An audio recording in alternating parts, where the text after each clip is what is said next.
I have a friend who, because of her age, was a major in the Nurse Corps, and she was on ships in which they were returning wives and others who were coming to the United States. And I suspect toward the end of the war, but I don't know.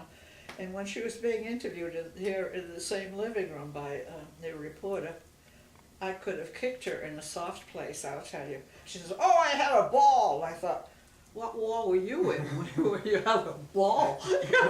Because obviously you can laugh at some of the funny things that happen.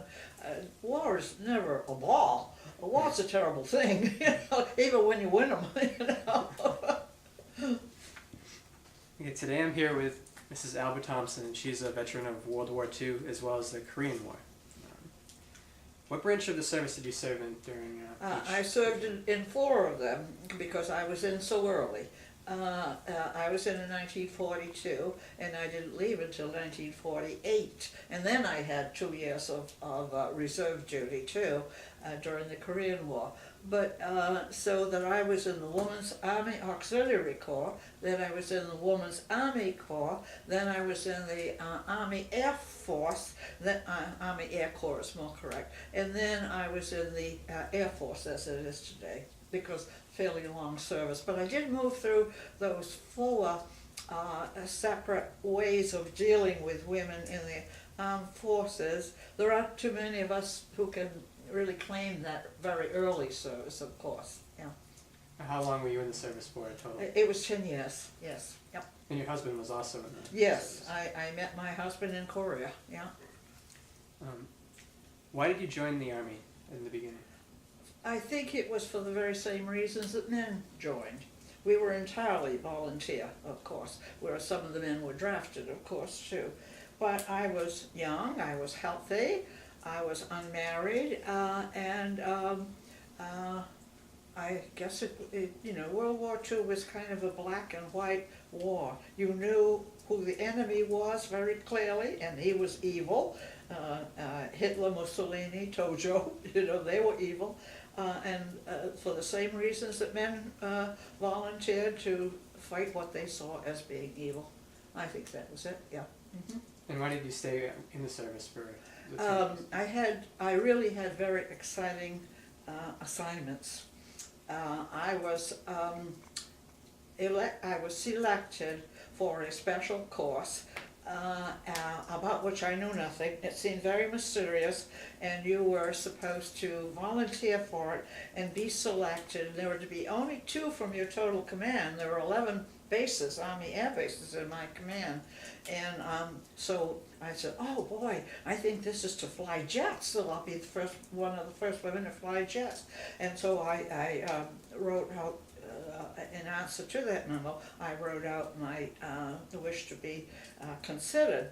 Well, there were only going to be 2 out of 11 air bases, and the colonel who commanded the base called me and he says, "I'm sorry," he said, "the letter's already written and I've selected 2 of the men."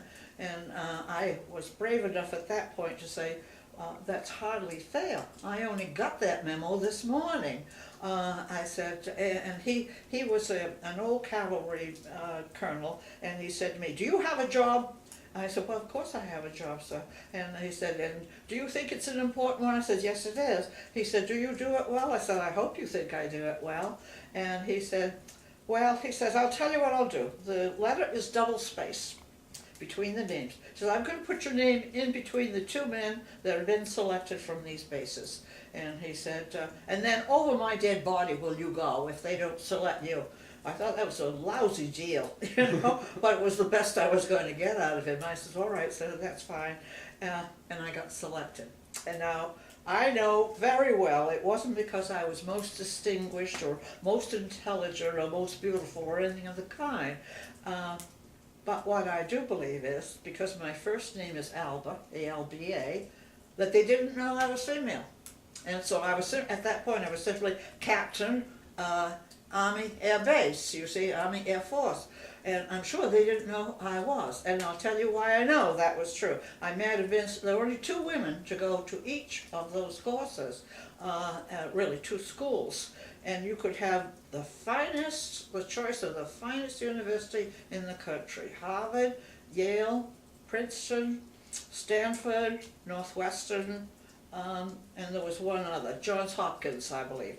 And only 2 women in every class. And I was selected, and I know that I was selected because they didn't realize I was a woman, because when I appeared at the first one, which was the University of Virginia, the sergeant who was in charge of billeting us said to me, "Oh, we already have 2 women." He said, "You would be the 3rd, we only have 2 women in each company." And by that time, because I've already told you, I had gotten more than a little bold because I'd already been in service several years, and I wasn't the compliant, sweet little girl anymore, because I couldn't be in the jobs that I had held, in which I had nothing but men in my command. So I said to him, "Well, I'm not about to have a sex change." And he laughed, and he says, "All right," he says, "this is where you will be quartered."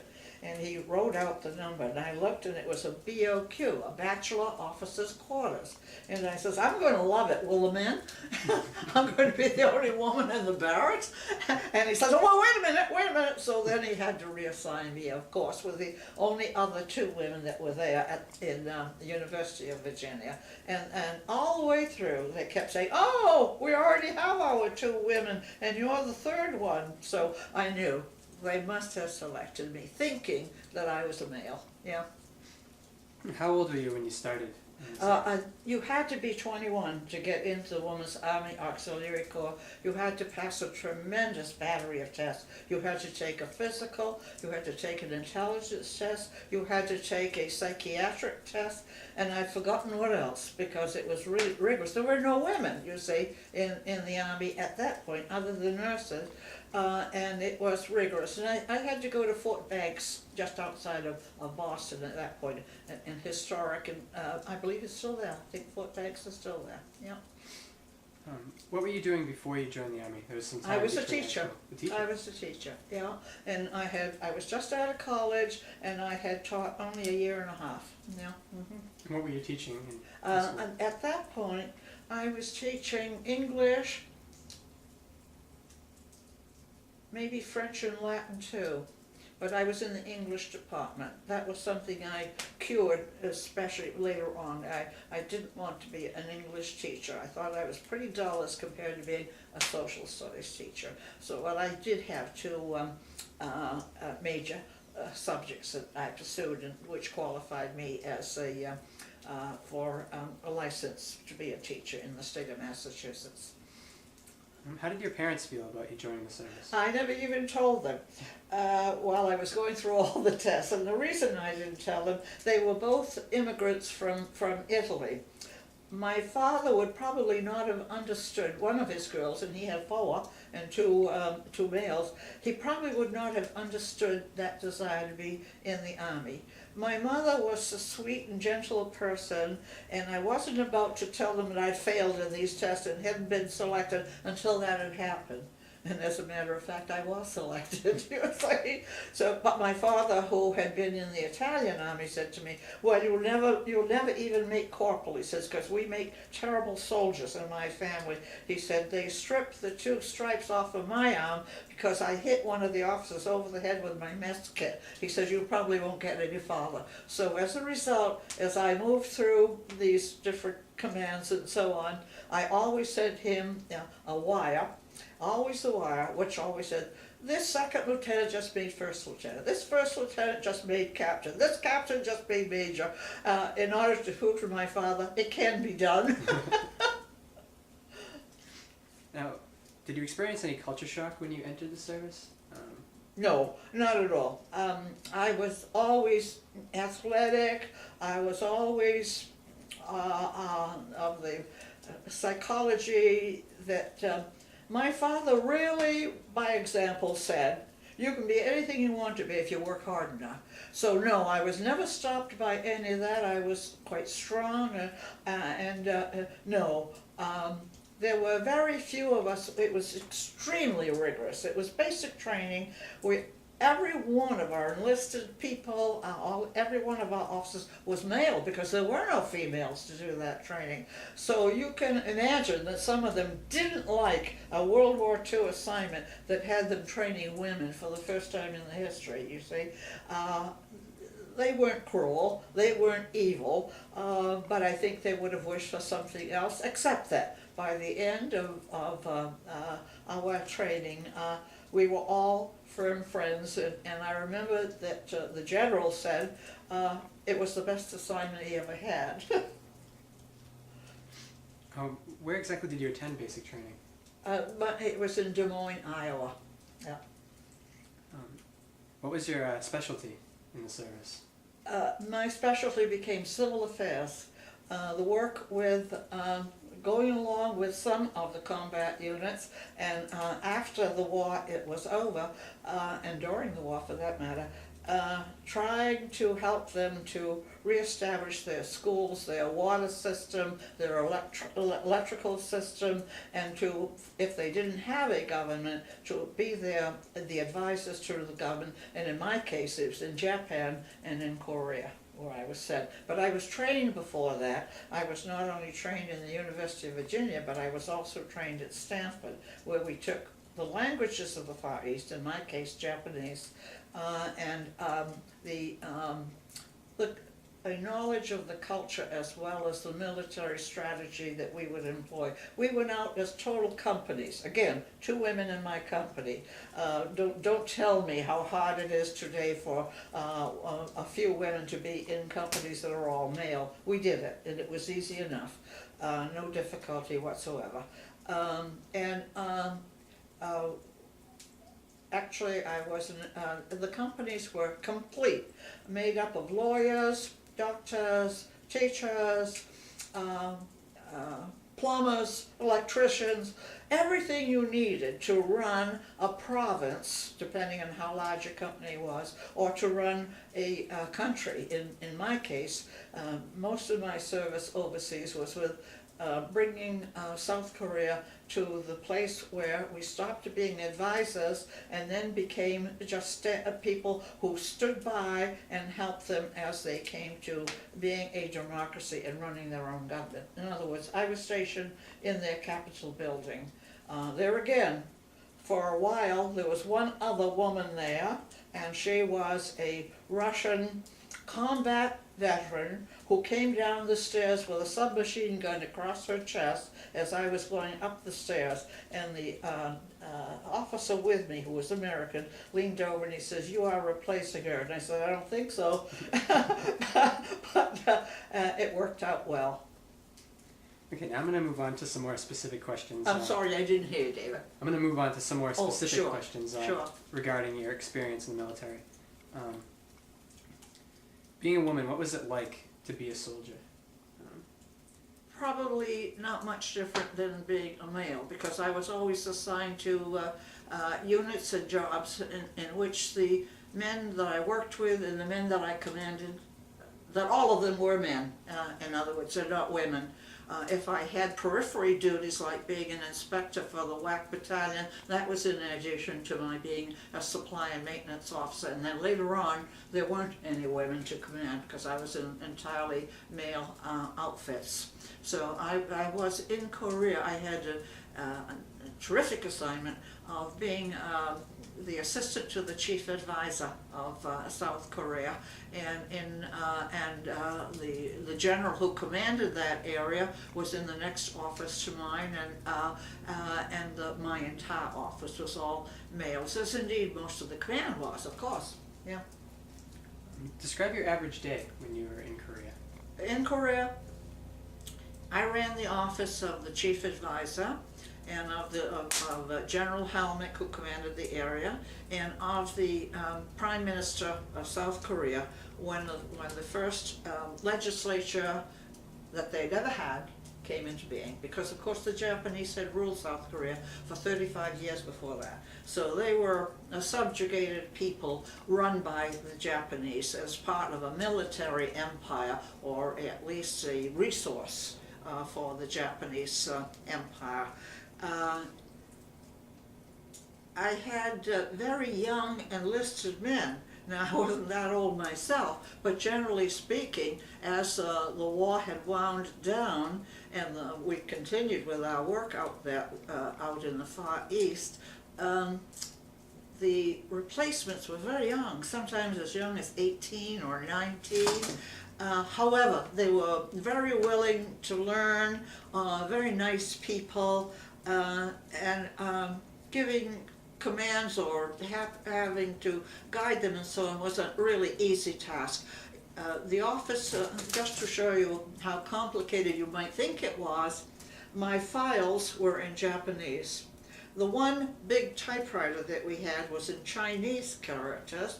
The people of Korea who spoke to me and with whom I worked spoke Korean and Japanese at that point too, and we were speaking English for the most part, of course, you know. I was the only one in the office that had a modicum of Japanese, which I had learned at Stanford as part of the military government. It was called a CAT school, Civil Affairs Training School out there, where we had, at that point, only 2 women in the company. It was not hard, it was very inspiring because the Koreans had had a very troubled history, one conqueror after another, and a truncated kind of government under a king and a queen, warring people, all of that, so that as you help them to move toward a more democratic form of government, they worked hard, and they were, you know, the peninsula of Korea was divided into 2, into North Korea really run by the Russians and South Korea run by the Americans in this interim period. Well, of course, North Korea never moved away from communism, which was fastened on them by the Russians, but the South Korea, of course, moved rapidly toward a democratic form of government for which they had no experience. So watching them and their deliberations and their new legislature was a very rewarding job. We worked very, very hard. There were no more than 12 American women in all of South Korea when I began. And I heard the General Hodge say to us at one meeting that when he came into Korea, he had so many thousands of troops, well skilled in all kinds of things, and that he now had something like 15 of those original veterans, and he forgot to tell them that 10 of them were women. Yeah. Now you were a major at that point. No, I wasn't until, let's see, that would have been, I would have left them in 1947, I believe that was it, but 1948 I was a major, yeah, when I came back to the United States, yeah. Mm-hmm. Now, you explained to me earlier that women were not allowed to be in combat situations. But no. You found yourself thrust into combat often. Yeah, it's hard to tell you what was combat and what was not combat because lines move back and forth, and because ends of wars are almost never fixed as to the date when the war ended, so that you were in a war situation. I myself it was never necessary for me to fire on anybody, but I will tell you that part of my training was to fire and to qualify in all of the arms. And Virginia Britt, who also happened to come from Massachusetts, was the only other woman in my company when we ran problems in the Yosemite Mountains before we went overseas to see how good we could do these problems, and it was to replace the water supply of San Francisco. We had to do that. We were out there for about 2 weeks. Whatever we ate, whatever we did, clothing and so on, we had to carry in a backpack, and that was it. But they really forgot that we were women, and I have to tell you, they forgot all the way through World War II that women menstruate, and women have children, and women get married, all the usual things that happen to women in their lifetime. So whatever the difficulties, we slept on the floor. We slept in dirty old barracks, you know, alone. Virginia and I, quite often when we stopped for firing ranges or things like that. But we qualified. We qualified on all of them. And one day, many years later, I was here in this same house, and the mailman brought the ribbons to which I was entitled, but which had never been given to me, because in Korea we couldn't be bothered with that kind of stuff. You know, we were too busy with our work of the day. And my son was happened to be visiting at the time, and he was delighted with one of them. He says, "Mother, I don't care what you do with any of the rest of them, but," he says, "I just love the one in which you're expert in submachine gun." Which was the easiest of the weapons to fire, incidentally. What was your impression of the enemy, both in World War II and Korea? That was very curious. By the time I got to South Korea, not in Japan. In Japan, I went from the troop ship down in Yokohama alone up to Tokyo. And because as they called for us and told us where we were going before we got off the ship, they never mentioned how I was supposed to get to Tokyo to get my orders from the Air Force. So what did I do? I just walked into Tokyo and I got on a trolley. I was the only American on the trolley. My only weapon at that time was a fountain pen in my pocket. And here I was with all of the enemy, you know, surrounding me. Well, 40 had gotten into this trolley. 40 were hanging on the side. 40 must have been on the top of these cars because they were trying to move around. It was, you know, they were distraught. They were prostrate. They had just given up, you see. So here I am, the hero, except that I gave up my seat to a Japanese woman who was very pregnant, had a baby on her back, and she yelled in Japanese to her husband, "Oh, look, this nice lady is getting up her seat to you." And I said in my halting Stanford Japanese, "No, I am not. I am giving up my seat to you. I am not giving up my seat to him." So again, the first culture shock where women were second-class citizens. So this was the enemy. And then I wandered through Tokyo, bombed out Tokyo, where even the Ginza was underground in the underground railway down there. Everything was bombed on the top. Desolate, of course. And I got my orders from, and I was on General MacArthur's staff for a period of time there, assigned to his staff. And then later on, he sent me into South Korea as his liaison officer, and then I asked for a transfer to South Korea, because I could see that in Japan, the surrender brought with it a kind of almost subjugation. The Japanese people simply gave up and did whatever they were told to do by the emperor and by General MacArthur, and it was a peaceful kind of thing, whereas Korea was in the throes of moving from an occupied area by the Japanese, where they were always second or third best, to a brand new country that was coming out, and I knew that was going to be exciting. So, and there again, however, some of the Japanese were still there, and I used to watch the women, the Japanese women, because of course they did everything. They were the police officers, they were the teachers. You know, of course, the language of South Korea was Japanese at that point, not Korean. They were only permitted to speak Korean at home or in private. So their own children even know the history of the Korean nation. But I used to watch the Japanese women coming down from North Korea through the mountains on slippers that were worn through, and carrying everything they owned in furoshiki, which is like a big, oh dear, square cloth in which you tied your possessions. That's all they owned, plus their children in hand, small children. And for the first time I realized, this is the enemy?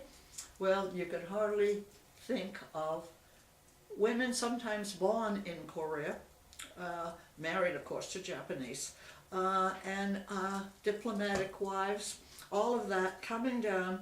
And do you know, at that point it was something like 15 yen, 15 won, to the American dollar, and they were only permitted to carry a handful of money. Now they were going back to a country they never knew. They were going back to Japan, repatriated to. So you got a different view of what war does to some people, and you can hardly think of women with children by the hand with nothing to take back with them, going back to a country they may never have known. And this is the enemy, so you took a different view of what is the enemy, frankly, you know. And did you have much interaction with the locals? Oh, Like yes. The average person? Oh, yeah, oh, yes, all the time, yes. We lived in a house we liberated, and it turned out it was the house of the president of the Korean Bank. Of course, he had been Japanese. I don't know where he had fled or whether he'd been repatriated, but it was a step up from the previous house where the water didn't run, where the electricity was off most of the time, and I slept on the floor, you know. So some of the women liberated this new house. By that we mean we just moved in without asking anybody's permission, but it was much better, of course. But other than the way in which we lived in this one house, I ate with the Korean people, I worked with the Korean people, and I met the Korean people all the time. I was in their government, and if you would like to say how foolish Americans can be, one time when I got a telephone call, now this is the Capitol building of South Korea, and it's a lieutenant, and he's in the 24th Corps, some distance away, not in civil affairs, not working with the Korean people. And he said, tell me when the racetrack opens today, please. I said, I beg your pardon, this is the government of South Korea you're talking to. And I said, why would you be asking us when the racetrack opens? Well, he says, you have a Department of Agriculture, don't you? I said, yes, we do. And he said, well, he said, they have horses, don't they? I said, yes, we do. And then I saw the connection he was making, thinking because we had horses that we would know when the racetrack opened. And I said, with some asperity, I said, the next time you run out of coffee, call Brazil. Now, were you able to communicate with your family back in the States easily, or is that a difficult thing to do? Letters were easy.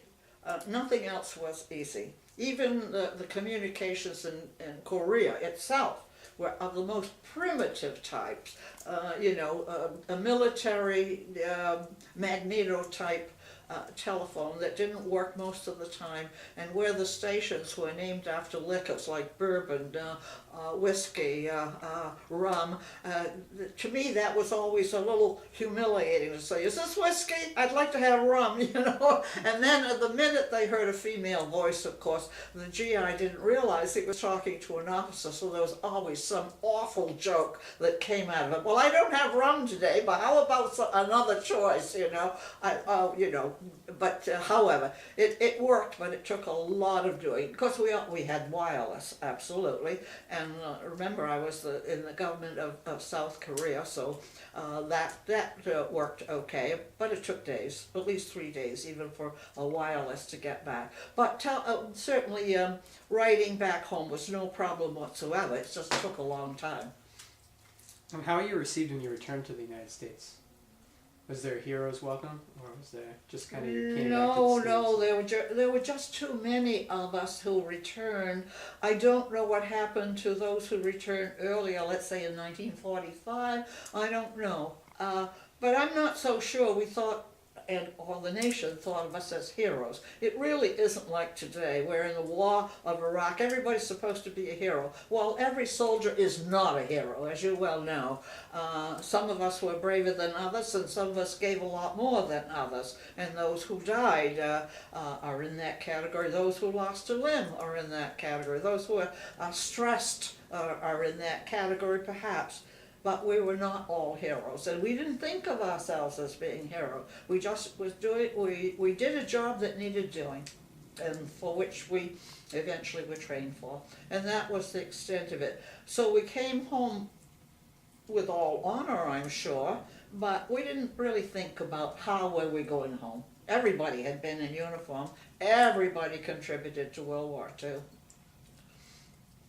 And did you have any friends back in the States that were contributing? Maybe not as part of the military, but in Oh, a factory? absolutely, absolutely. And some of them were women who later went into service in the Korean War, for example. Oh yeah, as kids they were even collecting aluminum foil, and there were drives for collecting metals of various kinds. Every family had a ration book, so they were giving up fats and meats and rationing gas. Everybody was doing something in World War II, quite unlike, again, the Iraq War, in which you really do not have a sense that you're contributing very much, except for those who are actually in combat, or working in Iraq or Afghanistan. Okay, the next questions require a little bit of reflection on your experience now. Do you feel that you made the right choice in joining the service? Oh, absolutely. In fact, if you will permit me just a little bit of hubris, I find that as I meet with women in the service, and that even applies to some of them today, I think they had just a little more courage, perhaps, than the ordinary woman, because in a very real sense they were pathfinders. They were doing something that women had never done before, so they were finding a way for all who came after that. And you can almost sense that in what happened to them after the war. Those are the women who went into being elected, to being senator or representatives or selectmen at the local level. And they went on into jobs. They broke the glass ceilings in many, many ways. Maybe because they had just a little more sense of the need in their situation as military people, and because they were trained in things that no women had been trained before, so they came out very strong as individuals. So I am sure that contributed a great deal to my life. Just to go on the record, Mrs. Thompson has served in the town meeting. She's been a select woman, the first select woman in Plymouth, correct? Yes, I was the first select woman, the first woman elected as a selectman. I think it only took, if I remember correctly, was it 240 some years before they elected a woman? So they took their time about it, didn't they? Was it difficult? No. I had no difficulty in being elected, and I have run for office of various kinds 6 times, and I made it every single time. And I don't think campaigning is a pleasant experience for either men or women. It takes too much out of you. But as for the work, could I do it? Yes. And I love that quote, and I've forgotten who said it, but they said that women do not have to be as good as men, but sometimes they have to be better than men, and that's not hard. What was the most life-changing experience from the war, or being in service? I met my husband. And he was a colonel in Korea and the head of the National Defense Department for Korea before they had Koreans who knew that job.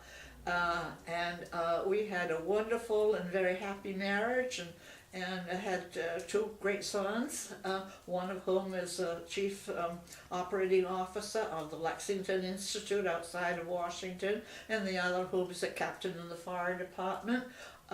2 wonderful young men, and that certainly was life-changing and enriching. Is there anything that you regret from your experience? In the military? No.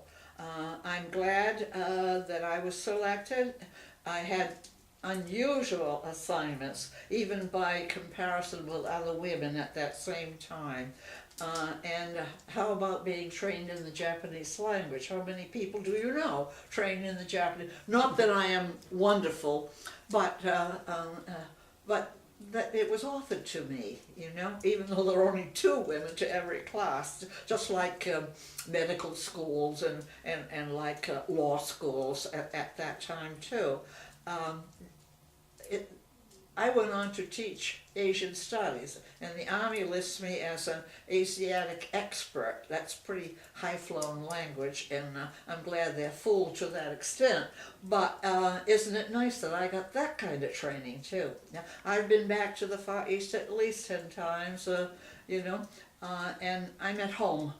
I'm at home in the world.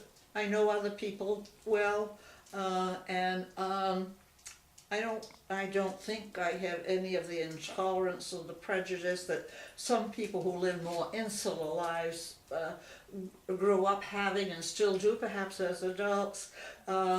It was, in a very strange way, an enriching experience. And the times have definitely changed since World War II in Korea. Did you always have a sense of what you were fighting for back then? Absolutely. We knew exactly what we were fighting.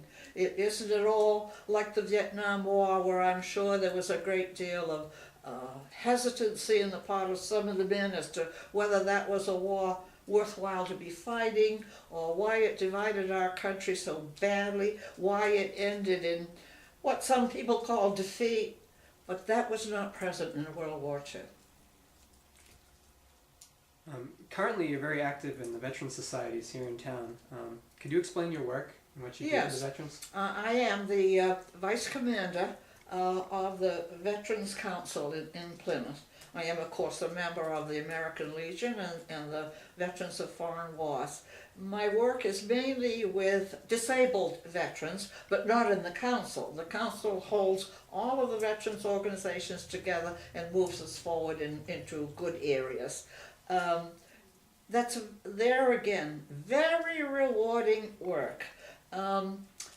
If you want to see where the women have gone, Judy Brown is now the commander, she's female, of the American Legion.